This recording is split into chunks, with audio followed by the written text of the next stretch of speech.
Good morning, Artichoke friends. Sarah has asked me, Christine Wilson-Lowe, to do a little Christmas special for you. So here I am, in my own house, with the Christmas tree and with Sandy on the buzzer because Sarah is outside of the house because obviously she can't be inside due to social distancing, and I have no doubt we'll get some input onto the phone. My background is that I ended up as a DCI in the police force. I initially joined Greater Manchester. I then transferred to the Met, where I had a varied career, which was extremely enjoyable. I worked on regional crime squads, I was a detective, I worked on drug squads, I worked on murder squads for an awful long time, and eventually moving on to child protection. So that's the basis of me. Now then, before we start today, I'd like to just do a little ode to Sarah, which actually she doesn't actually know about. So forgive me, Sarah, we're just going slightly off-piste. So here we are, Artichoke girls, this is for you. Artichoke girls, pray ask yourself, diamonds or pearls? Big pants, small pants, oh, and favourite cities too. Berlin, Madrid, or London? Well, what's the choice for you? Favourite jewellery piece, and perfume too. But when it comes to clothing, well, Sarah's the one for you. She travels the world to source her collections, through Italy and Germany, to name but two. Looking for different quality clothing, to ensure she brings the best for you. Her jeans are now famous, just ask Lorraine Kelly. And I should add, they hide my belly. There's Hannah Montana's, Diodora's too, but for me it's the Rongers. They're very smooth and true. Artichoke girls, a pandemic descended upon us.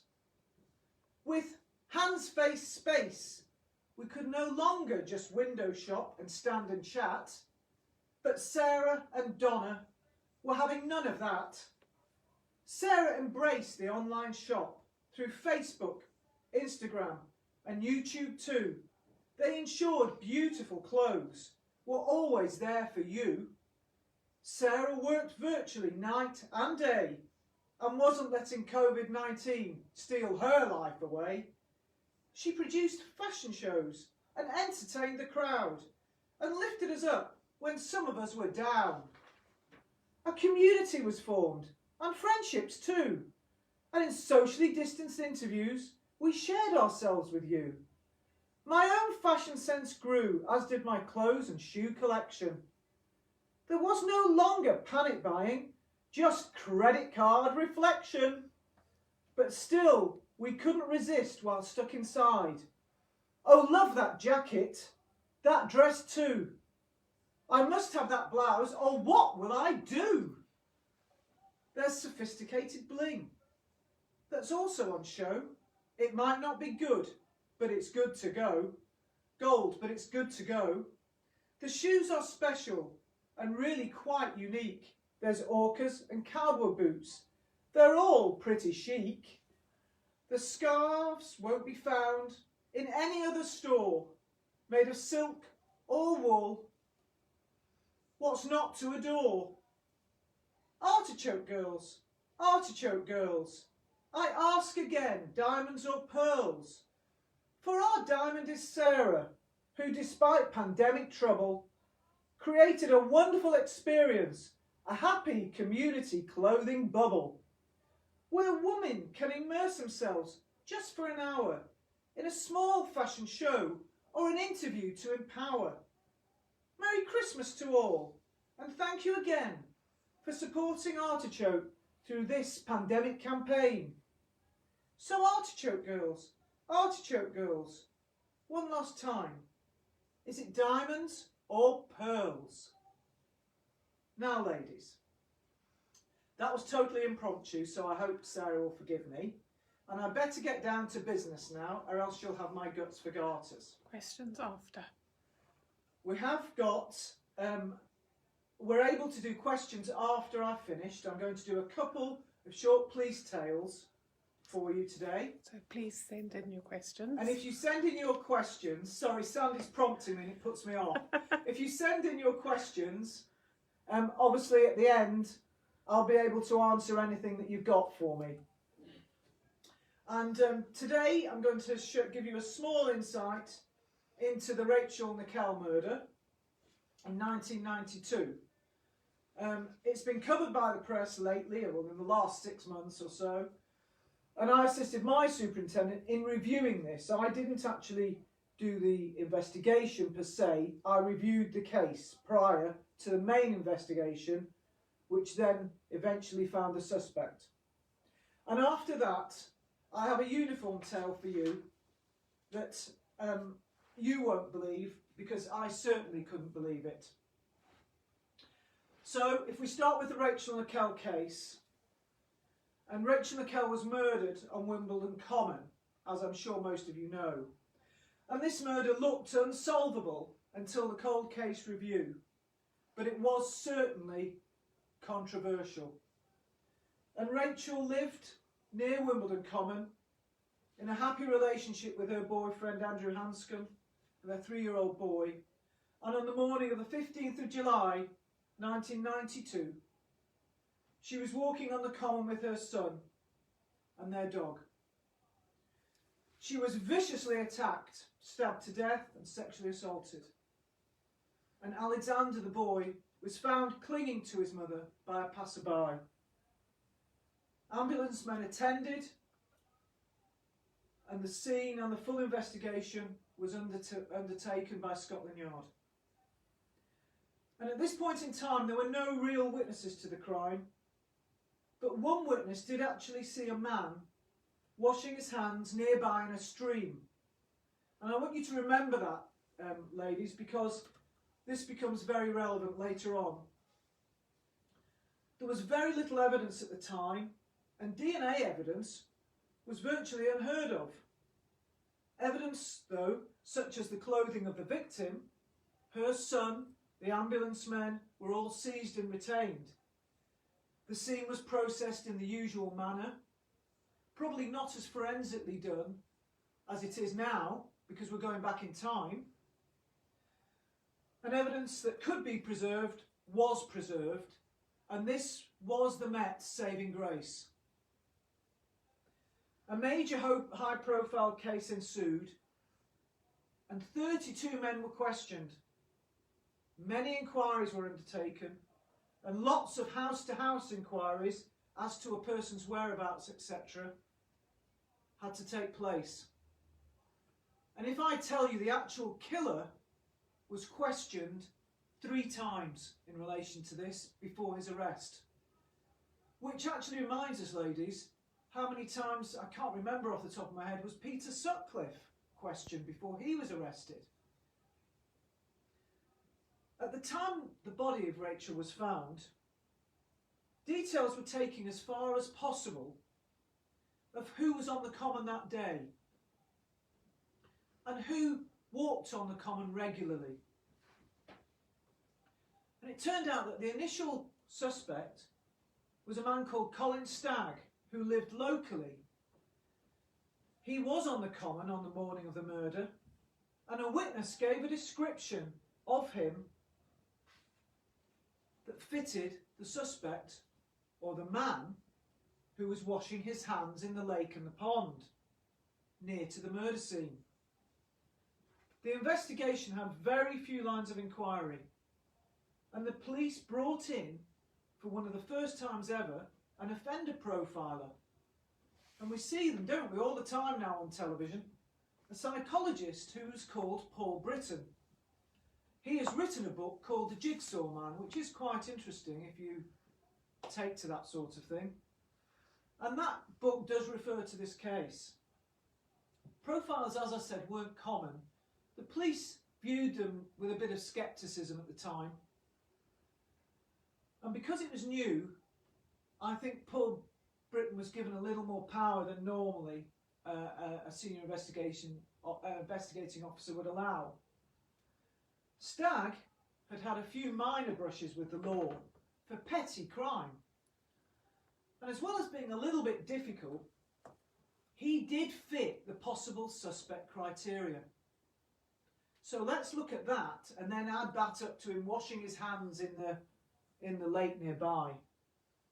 The police set up a covert operation called Operation Edsel to try and trap Stagg into a confession. And they did this by using an undercover police officer called Lizzie James. That's her pseudonym. And she worked in a special ops team. And they did this sort of thing all the time. And as I said, offender profiling was really in its infancy.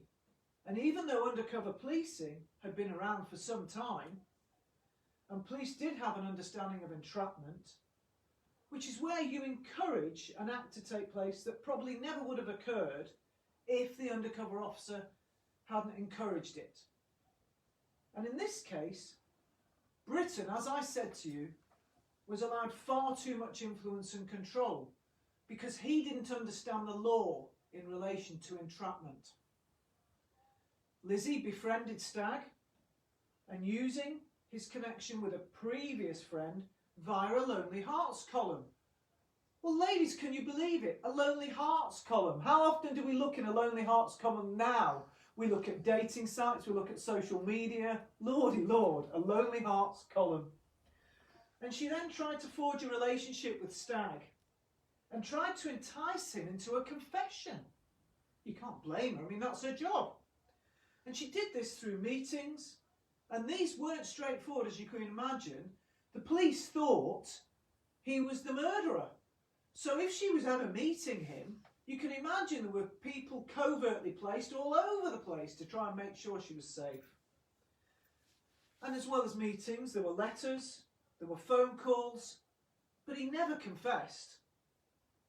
But Paul Britton was of the opinion that his denials were indicative of his cunning and intelligence. Bless Colin, he's a petty criminal. I'm not saying he's not intelligent, but really. But this wasn't the case, and it ended up that Colin was arrested and charged.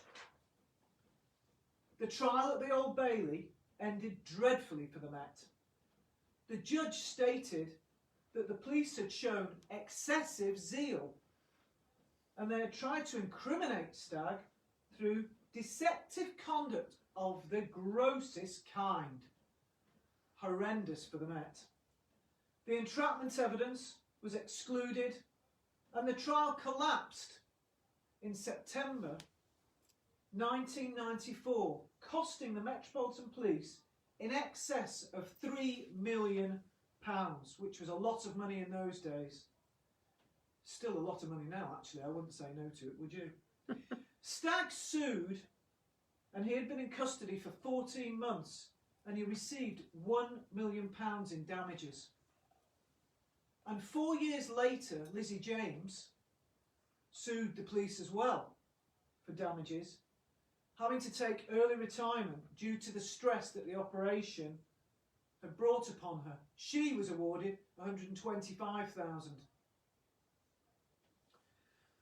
In 2002, 10 years after the murder of Rachel, a secret cold case team was set up, which led to further sophisticated forensic investigation, as well as other like crimes in the area at that time with a similar MO, which is the modus operandi, which is basically the method of doing something. And it usually entails, and it's particular to a certain person, they do things in a certain way, and also every killer often has a signature. So if someone's strangling someone, and you do it with a certain knot and things like that, that would determine their modus operandi. The further forensic tests on clothes at the scene revealed a male DNA profile, and that did not match Rachel's husband or her son. And these tests had taken about 18 months. And in essence, what they did was they grew a fraction of DNA to get the DNA profile. And as well as doing that, they used clever mapping techniques to depict where people were on that day on the common. A superb model of the common was made. So if you imagine an average dining room table with a massive paper mache model on there, which depicted Wimbledon Common, it was like a war map really, and they took little people and placed them on the thing to show, on the model, to show where people were on the day. And it was fascinating. Injuries were examined. Rachel's injuries were examined and compared in relation to other crimes, other like crimes in the areas over the past few years. And due to the improvements in the DNA techniques, samples were gained and then we were able to compare things. Now I want you to remember Rachel was killed in 1992. In November of 1993, 16 months after Rachel's murder, a poor woman, a mother, Samantha Bissett, and her 4-year-old daughter were killed in their home, not far from Wimbledon Common. And they were murdered by a man called Robert Napper. His fingerprint was found at the scene, and you're asking yourselves, Christine, what does that have to do with Rachel? And it's believed that he had also been involved in a lot of rapes and assaults before this murder. He committed up to 70 awful attacks and rapes. And when it was looked at, all these had very similar MOs to Rachel's murder. So it's highly likely Rachel may have been his first kill, if you like. Napper had already been imprisoned for Samantha Bissett's murder. And when he was interviewed, he admitted that he had murdered Rachel. So at least her murderer was found. The Independent Police Commission reviewed the case and found that Napper had been on the police radar since 1989, when his mother told police that he admitted to a rape on Plumstead Common. He made an admission to his very own mother and she rang the police. And they didn't believe her. He did even have the nickname of the Plumstead Rapist. But police had missed him of crimes, and it does happen. He had been questioned in the Rachel Nickell case, but eliminated. But he lived close by, and with the help of the model and a time-distance survey, he would have managed easily to have committed the murder and got back home and leave the scene. Napper, for your information, was a paranoid schizophrenic, but as well as that, he had Asperger's syndrome. And obviously, as we know, a lot of people that are on the spectrum with Asperger's or autism often don't have consciences. And so consequently, he would have probably been very comfortable raping and killing. But he also had the nous, didn't he, to be able to get over 3 interviews with the police and not give himself up. And we have to thank ourselves that his mother truly had a conscience. So that's the tale, or it's not even a tale, that's the story that revolves around Rachel Nickell. Now then, it can be a very dark thing, policing. Just going to have a little drink of water, so forgive me, ladies. It can be a very dark job at times, particularly in murders when you're doing that all the time. But it almost becomes a way of life. Probably like a lot of the NHS workers now, working in a COVID ward. Except when you're murdering, when you do murders, you do dress up in a suit, but you don't have to wear the PCE all the time. So I'm going to take you right back now to when I first joined the police virtually. And this is a little tale.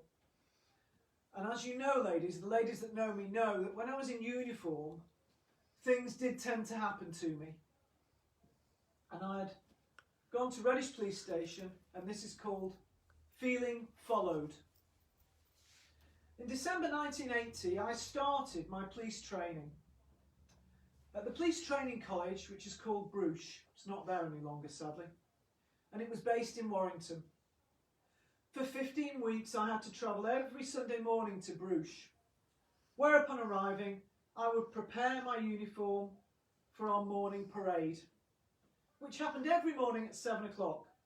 I would iron and press creases in the arms of my tunic, and I'd bull my black leather shoes until you could see your face in them. It was pretty boring, but it was one of those mindless tasks that I'm sure they dreamt up to instill discipline, as well as to ensure you had very shiny shoes. You'd get up at 6 a.m, ready for parade at 7. We had to line up in formation in our classes and march onto the parade square with the class captain calling the shots. Class, class-ation! Class, class, by the left, quick march! And we'd all awaken from our slumber and march along in unison, apart from Spotty Dog. Every class would have one. Some poor sod that couldn't march in time with the rest of the class. Their legs and arms would work together, and they'd march like Spotty Dog, a character from a children's TV show. Poor sods. Once on the parade square, the drill sergeant, who was a nasty, pragmatic disciplinarian, would have us marching around that square, heaven knows how many times. Then we'd halt in a long line and dress to the right or dress to the left to be inspected. Just like in the Trooping of the Colour, but not with their finesse, I can assure you. I found it difficult to take it seriously, as you can tell. I seemed to have an out-of-body experience where I'd feel I was watching myself. I couldn't help but smile, and this was frowned upon. Wilson, at it again? Well, I look forward to seeing you at my early morning parade. This was at 6 a.m. I'd think, bugger.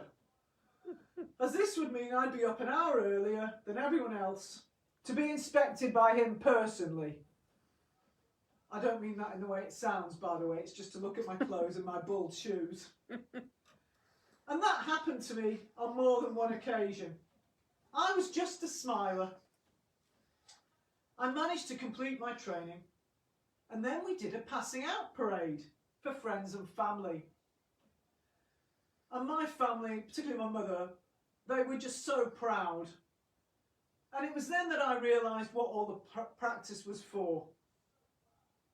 I qualified to be a real police constable, swearing my allegiance to the Queen and receiving my warrant card that gave me the power to be a police constable. It was all very, very exciting. I was posted to J Division, which covered Stockport and its surrounding areas. Once through training, you served a probationary period for 2 years. And during this time, you had a tutor constable.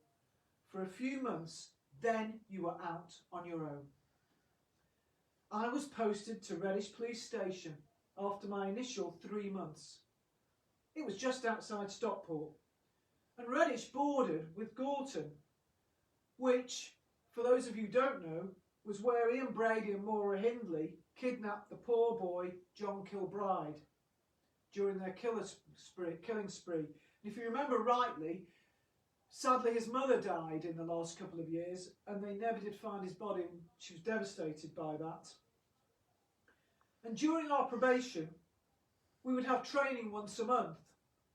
And some of that even involved listening to the tapes of the Moors murderers, torturing and tormenting the poor frightened children that they kidnapped and killed. It was a harrowing experience, but being the only woman in the room You couldn't show weakness, however shocking and disturbing you found the pleading of the vulnerable children. And just for some of you, when you hear the song The Little Drummer Boy this year, please give a thought to those poor children, because that's what was playing in the background. And it's actually something that I still to this day hate to hear. And it has become very popular at Christmas time now. Eventually, I was allocated my own beat, walking around Reddish, bordering with Heaton Moor. And it was the first time I would be released on my own onto the unsuspecting public. I was to start my first solo patrol on night duty, which concerned me because I have always secretly been scared of the dark. Not something you'd ever admit to or share with police colleagues. I started my shift at 11 until 7. I would always arrive at the station, the Nick, early at 10:30. I'd collect my radio, check it was working. 7335 to control, test call, they'd always reply. And then I'd prepare for the parade. The smaller outer stations, such as Reddish, were staffed by few police officers, and Reddish was staffed by 4 police constables plus a sergeant. 2 of us would patrol on foot, on our own, and 2 would man the panda car. The parade was quick. And we'd check our appointments. Don't get excited, ladies. That included our handcuffs, our baton, and our pocketbook. We'd identify anyone who was wanted in the area, what burglaries there'd been overnight, and special attention premises on your beat. And you won't believe this, but in those days, people would phone the local police station and let them know they were going on holiday. And can you believe it? The cops, we would check their houses that everything was okay for them. I mean, can you believe that nowadays? I certainly can't. You're lucky if you get burgled and they come and see you. Reddish was a small town on the outskirts of Stockport. It was pretty residential, with a few schools, a nursing home, which was a great tea stop in the early hours of the morning, I can tell you, a small row of shops, a curry house, and a few pubs. And guess what? The gastropub hadn't been heard of in those days. It was a busy little neck of the woods, and so even though I was anxious about patrolling on my own, I was still excited. They often say fear is just excitement when you forget to breathe. I started my patrol that night feeling every bit the gladiator, ready to take on the world and catch the criminals. Quite a lot of my beat was along the main road, but walking down the smaller roads in the side streets most definitely enhanced the senses. You could hear your own feet on the concrete and catch the movement in the shadows. You could hear your own heartbeat, and when you felt the tightening in your gut, you just knew something was out of the ordinary. Throughout my first few solo night patrols, which went without real incidents, I had a feeling I was being watched. I thought initially it was my own paranoia due to the darkness, etc. But I couldn't shake off this feeling. I was being followed. Peter Sutcliffe, the Yorkshire Ripper, was still at large at this time, even though we didn't know his name. So I suppose my worry was understandable. I would hide behind trees, garden walls, corners even, to check if I was being followed. But I never spotted anything or anybody. By night 5, I had relaxed into my role. Just a little. I was learning my beat, making friends, and even beginning to befriend the darkness. I was still living at home at this time, and my mum would always be up when I got home with a welcome cup of tea She was so proud of me, her little gladiator PC. On the 6th night, I went through my usual routine. 10:30 at the station, radio check, read up on the special attentions, then out on patrol. I dealt with a couple of routine checks, and then, just as I thought it was safe, I got the feeling I was again being followed. At this point, I was walking over a bridge, and when I reached the other side, I literally dove off behind a wall. At the corner of the garden, I crouched down and peeked around the wall so as not to be seen. My heart was exploding out of my chest. I knew someone was following me. I had dismissed this thought as a stupid notion as the week had progressed, telling myself I was being subliminally fearful. But now, I thought, I know I was right all along. I watched from my makeshift hideout, and I saw a dark car slowly crawling over the top of the bridge. It was 2 a.m. There was no other traffic on the road, so the car really stood out. I waited as it slowly approached. I crouched in the darkness, ready to spring like a gazelle into action. The silence surrounded me with the exception of the crawling car engine and my hammering heart. My blood whizzed around my body as if I was at a Grand Prix. I held my finger over my radio, ready to transmit and call for assistance if it was needed. The car continued to crawl over the bridge. As it reached the bottom, it was virtually alongside me. I thought I was going to swallow my tongue. I readied myself, ready to leap out. It pulled up under a nearby lamppost which shed some light onto the front of the vehicle, and with it, onto its driver. It looked peculiar. The driver had a scarf over their head and around their mouth, rather like Bonnie in Bonnie and Clyde. It looked peculiar, yet familiar. No time to think, no time to think, just act, I said to myself, and I did. I took a deep breath and I leapt into the road in front of the car, torch in one hand, giving the number 1 stop signal with the other. My right arm was up and my open palm faced the driver in the car. I was now in front of the car, which luckily had stopped. I looked at the driver and then I realised the driver was familiar. It was my mother. I couldn't believe it. It was my bloody mother. I just stood there. And later on, my mother and I had a very, very healthy discussion that it was me, not my mother, that had joined the police to keep the public safe. She had been following me for most of the week until it started to get light and she felt that I was safe. My observational skills, I can assure you, did improve as time went on. But it just goes to show, always pay heed to your gut feelings because they are usually right. Thank you. I hope you've enjoyed those tales, and I'm happy to take some questions if there are any. Chris, that was incredibly funny. Even I'm laughing. There are some questions which I have picked up.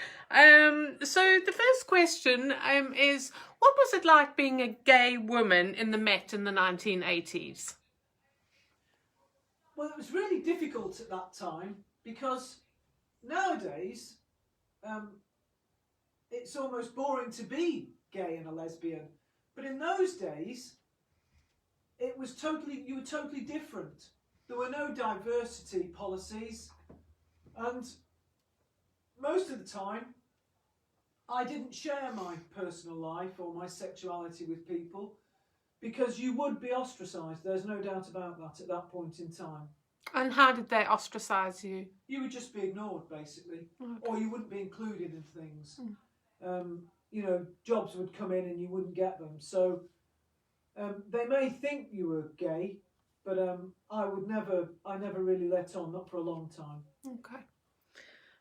You obviously talked about the Rachel Nickell murder and that you were part of the review. So do you know how many murder reviews the Met undertake every year? Is there a dedicated team? Yeah, when I was actually on the murder teams, a man who's the chief constable, I don't know if he's still working now, Brian Moore, set up with John Yates, who now is in Australia, who was very high up in the Met at the time, a DAC.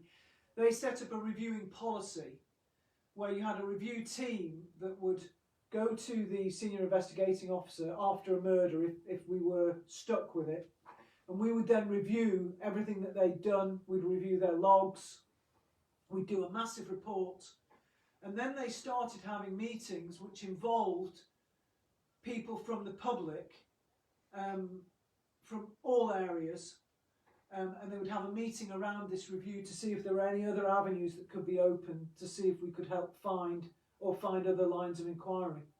Okay. And did those reviews often unpick murders then? Yes, and progress them? They would do, yeah. I can't tell you how many, because it would all, nowadays I wouldn't be able to tell you. In those days I can't remember, but there were an awful lot. I mean, in the 90s, the murders in North London alone were excessive, on a scale, I think, with now, and then they dropped off for a while. Okay. But yeah, it was a busy old time.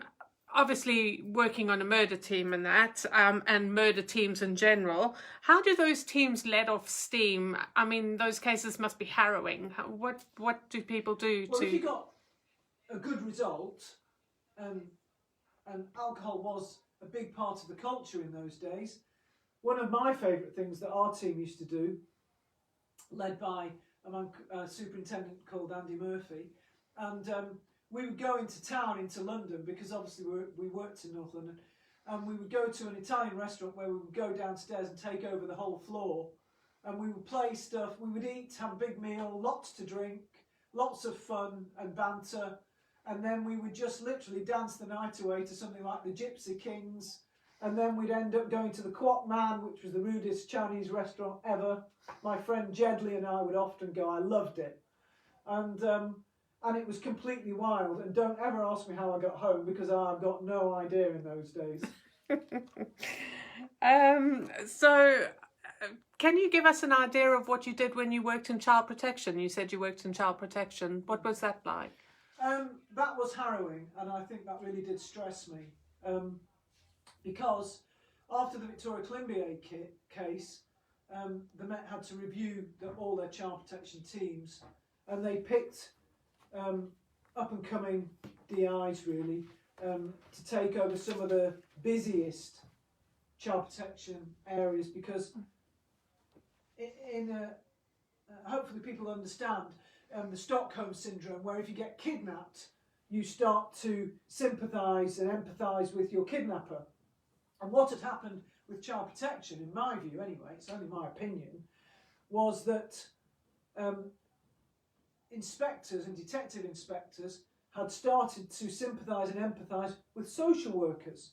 Well, social workers' jobs are completely different to police officers' jobs. Police officers are there to prosecute, find people that have done things wrong, prosecute them, and obviously keep children safe and assess risk. And the social workers look at that in a different way in respect of looking after the child. But what had happened, a lot of inspectors who actually weren't detectives through and through, I believe, had got the Stockholm syndrome, and social services were more or less leading child protection, as opposed to the police leading cases of child protection, and then social services taking on the child and doing that part of the work. So it was changed immensely after Victoria Climbié, and that was when I went to work on the child protection team at Camden. Okay. Just going back to the reviews, another question has come through. Are reviews now standard practice in murders? Yeah, they are. Okay. They do get reviewed.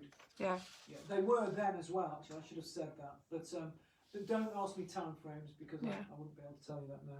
And if you had to think about your time doing murders and say child protection, which I guess are two of the big areas that you worked in, do you have a preference for what you would want to, if you had to have your time again? I'd stick with the murders. Oh, okay. The child protection, the risk is immense, and if you get it wrong once there, it's really, really hard, and I found that very difficult to deal with.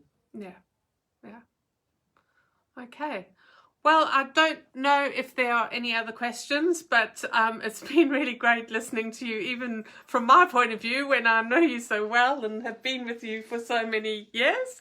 I still find it incredibly funny. Okay, Thank you, Chris. Just before we go, I'd just like to wish everybody, all our Artichoke girls and friends, a very Merry Christmas and a Happy New Year. And let's hope it's a much happier one next year than now. Goodbye.